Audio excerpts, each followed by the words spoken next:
I'm here interviewing today Tom Allsopp, Service Manager of Carmack Car Capitol. Question number one. What type of business is ran at Carmack Car Capitol? Well, it's a corporation. We have the dealership, the service center, and then, of course, we have the Napas in town now. How difficult was it getting to the position of manager? It's rough. I've been in it since '89. I started out busting tires and doing everything that you can to a car, and then now I'm doing the big side of it. I'm doing the manager. Has location helped or hurt your guys' business at all? I mean, I know there's competition not even a block away on the main dealership up on Vermilion Street. So I don't know if that's affected him much. Has it affected him much at all? I mean, anytime you get into business, it's where you're at or where you're located is going to be, the best thing. I mean, location is key on everything when it comes to either cars, selling groceries, or whatever. Okay. How do you guys usually advertise your business? Well, everybody knows Gary Knight. He's on TV. He's on the radio. He's on, newspaper. He's everywhere. It's advertisement, through everything, even internet. Even internet. So, what methods do you use to gain an advantage over your competitors? Price shopping. You call and see what their prices are compared to yours. Again, advertisement, and just, send out the paperwork. Have you reached equilibrium in your business? In our business, equilibrium is hard to say. It's up one day, down the other. Okay. Has the economy affected your guys' business at all up at Carmack? Definitely. Selling cars has gone down. Fixing cars has gone up, which is good for me. So, while you guys... Tell me how... do you guys get a lot of... Since you've mentioned how fixing and managing cars has gotten better, do you guys see a lot more improvement with the economy as it is now? Whether in 5 years it goes down even worse, do you guys see your guys getting more business in that wise? I mean, because a lot of people aren't going to want to spend the money to get a new car rather than just fix up their old one. Well, car repairs are seasonal. Yeah. Spring and fall are your two biggest. Kids going back to school, kids getting ready to get out of school. Everybody wants to make sure their kids are safe in their cars. And then for this year and the end of last year was bad. Starting this year, we've seen more improvement money-wise compared to last year. Again, because everybody's fixing things instead of wanting to, you think a $1,200 repair is 2 car payments, to whereas 5 years of car payments at $600. So which would you do? I'll probably take the repair. Mm-hmm. So how do you handle the hardships that come with being a manager of this kind of business? You assess, plan, initiate, and then, check how everything's gone after you've gone through your process. So what are the pros and cons of working for a large business such as Carmack? Well, Carmack isn't large. It's an independent company. Okay. A pro on any level is health insurance for one. Different things you can get into, 401k, things like that to get started. Now, I've been to dealerships, my whole life. When I was the manager at Sears, that was probably the easiest. You have better buying power, better things to get into with the 401ks, profit sharing, stuff like that.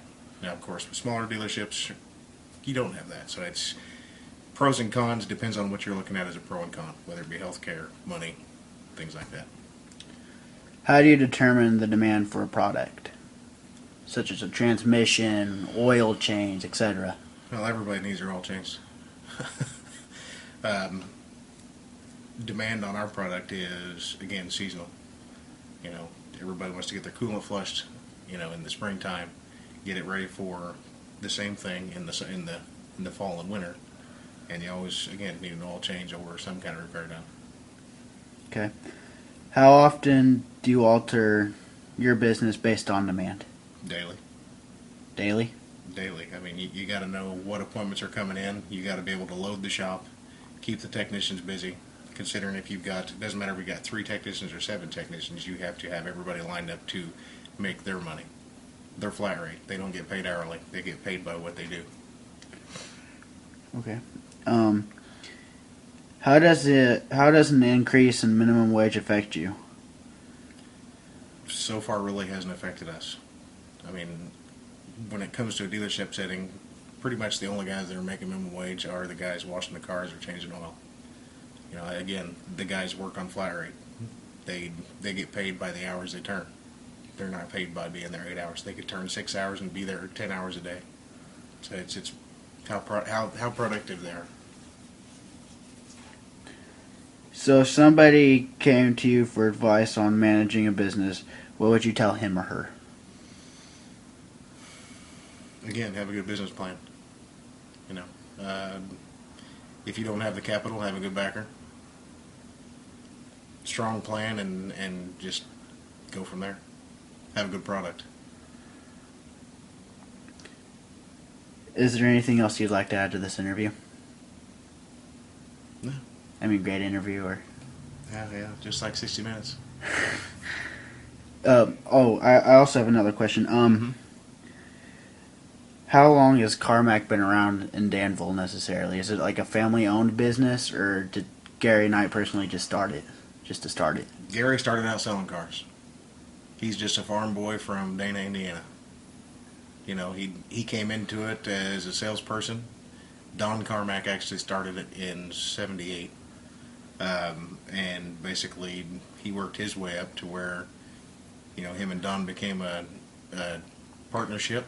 And then, of course, when Don passed away, he had the opportunity to, you know, take the dealership and grow from there. So, in other words, since then, he's started Rantoul, he started Main Street, he started Gilbert Street, now Westville, and then, of course, you know, since October last year, he bought the Napas, the one here in town and the one in Westville. So.